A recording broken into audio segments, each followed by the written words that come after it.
Okay, Ryan, I want to get to understand you a bit more as an estate agent. What does a perfect weekend look like for you?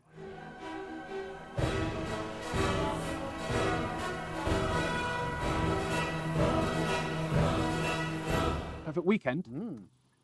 Where you're not working? Just spend it with my wife and kids. Really, I'm not very sociable, I have to Okay. say. So yeah, perfect weekend would just be doing something with my wife and kids. Okay. And what sort of podcasts or books really float your boat? Depends. I've started reading a lot now, the last couple of years. But if you're talking about business books, then I like stuff about habit structure. Things like Atomic Habits is probably one of my favourite books. Are you a systems sort of guy? I am now. I've Okay. trained myself to be that way. Okay. Do you think you were more of a traditional estate agent where it was more about you and you were running off your personality, and Yeah. now you've learned? Yeah, absolutely. So as a- everything was off the whim of, you Okay. you try and win business with charisma. Classic D type on the disc profiling.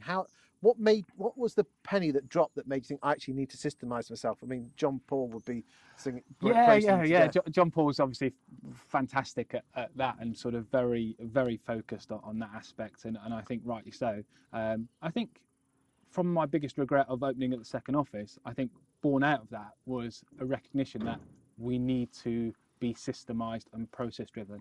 And that doesn't mean to extract every bit of personality, fun out of the business, but I think what people want is consistency and predictability, and you can only do that with systems and processes.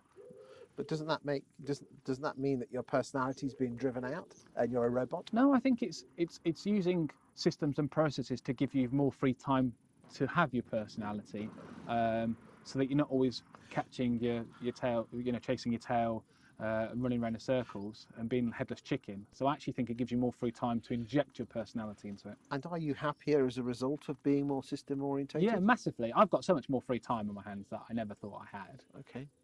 And it makes you happier, that does. 100%. I mean, how do you get rid of your stress personally?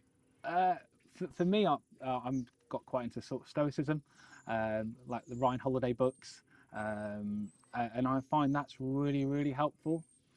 It stops you getting too carried away when things are well, but also makes you realise it's not that bad. There'd be millions of people that would love to have what I have. And what would you say your biggest fear is? I don't know that I really have a massive fear, to be honest with you. I'm more excited about the future, and although I'm sort of quite, I know in the office as being never happy as such, I am really optimistic about the future, and I try not to worry about things that I can't control, because And how worrying's paying a debt to someone that you don't owe, I and was how told. did you learn that? Because I again, think through habit. It's training yourself. That's what stoicism about, is that you're never going to get it right all the time, but you just got to keep trying. And then over time, that habit sort of starts to pay a bit of a dividend. and you mentioned the future. What is the future for Ryan Woolfenden? We're in the process of setting up a mortgage brokerage. The idea for us is to be a full service property agency, so anything to do with property, we can help. We want to have a property concierge service. So we want to try and be, when everyone's got a question about property, we're the person that they call. That's obviously for our local area. Thank you for your time today. Thank you.